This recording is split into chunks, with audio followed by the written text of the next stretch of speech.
Bit of Abby lore for you. I love ciphers. It's something my mom used to do with me and my older sister when I was little, and I've been obsessed with them ever since. I'm by no means an expert. I mostly have experience with replacement ciphers.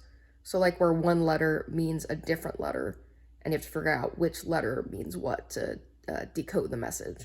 Or like number replacement when numbers go in instead of letters. More of the simpler ciphers when it comes to codes. There's one code though that I absolutely can't seem to actually break, and that's the socializing code. It truly feels like everyone else got a set of rules on this is how you socialize with people, and I didn't get one, and I cannot for the life of me figure it out. There was once a time when a coworker of mine came into the office and came up to me and said, "So, I heard you had a great time at lunch yesterday." And it's like, I can tell that you're not just talking about lunch. Clearly, you're saying something else. But I can't tell what it is. Like, what's the code? What are you saying? What's the password? Like, what's going on? This is becoming another installment of tell me you're neurodivergent without saying you're neurodivergent. That's not what really stresses me out about social situations, though. Like, it's annoying, but I can deal with being confused and not understanding stuff. It's taken me a while to accept that, but I can accept it. The thing that's really scary is the idea that I am being perceived in a way that I don't intend. That maybe I'm accidentally using these social cues to say things that I don't intend to say. I could think I'm saying one thing, but everyone else is putting it through their own cipher or code and perceiving that I'm saying something completely different. I remember there were a lot of times when I was little where I'd be out at like after a show that I was just in and really excited about how the show went and hanging out with my friends and saying people after the show. And afterwards I get home and my mom would just berate me for how embarrassing and obnoxious and sometimes inappropriate I was acting. And I still, for the life of me, don't know what I was doing wrong. And it was like, how can I be perceiving the world so differently? Now, is there a chance that my mom was just dealing with her own shit and she was maybe projecting, or maybe she was perceiving the situation differently?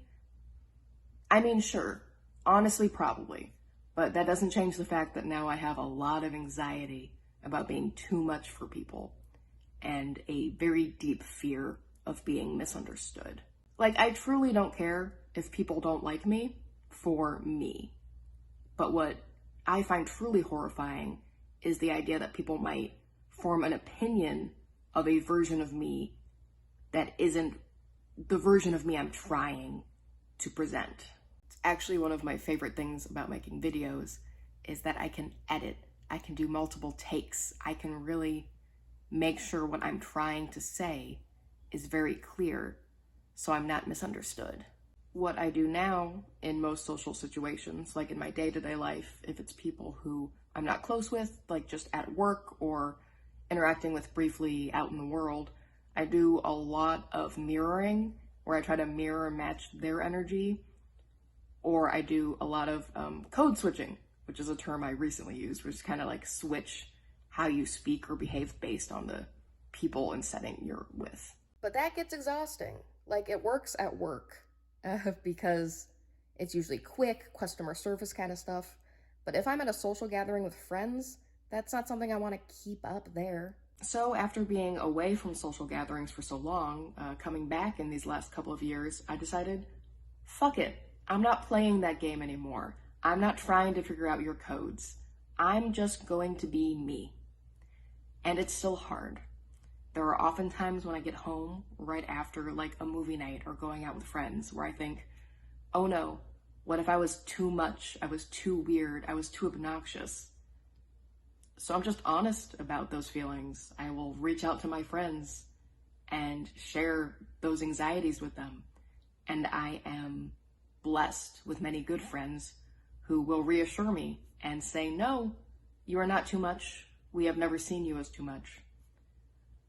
And that's an amazing feeling. Sometimes re entering the world means saying, hey, world, I'm not going to play your game. I'm making my own rules that work for me. It's not always easy, but it's been really fulfilling. I am, of course, now struck with that wave of concern that none of this footage is going to make sense, and maybe I'm just completely misrepresenting the point I'm going to make, but that's editing Abby's problem. So, for now, my friends and fellow VEDSies, I will see you tomorrow.